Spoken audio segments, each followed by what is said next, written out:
হরমুজে transit ফি নিয়ে উত্তেজনা, ইরানের বিরুদ্ধে একজোট উপসাগরীয় দেশ। বিশ্ব জ্বালানি সরবরাহের অন্যতম গুরুত্বপূর্ণ পথ হরমুজ প্রণালীকে ঘিরে নতুন করে উত্তেজনা তৈরি হয়েছে।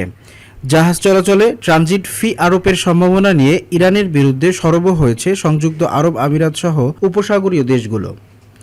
একই সঙ্গে যুক্তরাষ্ট্রকে সঙ্গে নিয়ে জাতিসংঘে কূটনৈতিক চাপও বাড়ানো হয়েছে।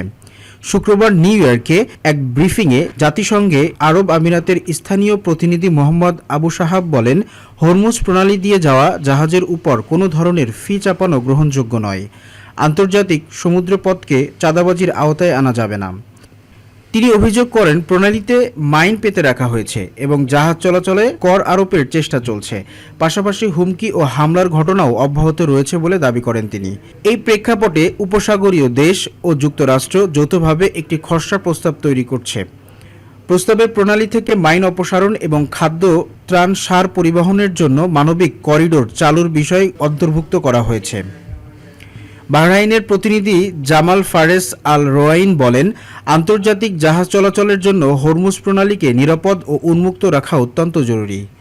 কাতারের প্রতিনিধি আলিয়া আহমেদ বিন সাইফ আল থানি সতর্ক করে বলেন, প্রণালী বন্ধ হয়ে গেলে জ্বালানি খাত ও বৈশ্বিক সরবরাহ ব্যবস্থা মারাত্মক ক্ষতির মুখে পড়বে। একই ধরনের আশঙ্কা জানিয়েছেন সৌদি আরবের প্রতিনিধি আব্দুল আজিজ আল ওয়াসিল। তার মতে, এতে মানবিক সংকটও তৈরি হতে পারে।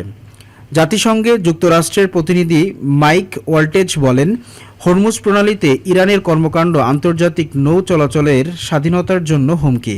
তিনি ইরানকে মাইন অপসারণ এবং জাহাজ চলাচলে হুমকি বন্ধ করার আহ্বান জানান। এর আগে তিনি জানান, এ বিষয়ে নিরাপত্তা পরিষদে একটি প্রস্তাব আনার উদ্যোগ নেওয়া হয়েছে। তবে গত মাসে রাশিয়া ও চীন যুক্তরাষ্ট্রের একটি প্রস্তাব আটকে দেয়। সব মিলিয়ে হরমুজ প্রণালীকে ঘিরে কূটনৈতিক টানাপোড়েন নতুন মাত্রা পেয়েছে। বিশ্ব বাণিজ্য ও জ্বালানি সরবরাহের উপর এর প্রভাব নিয়ে বাড়ছে উদ্বেগ।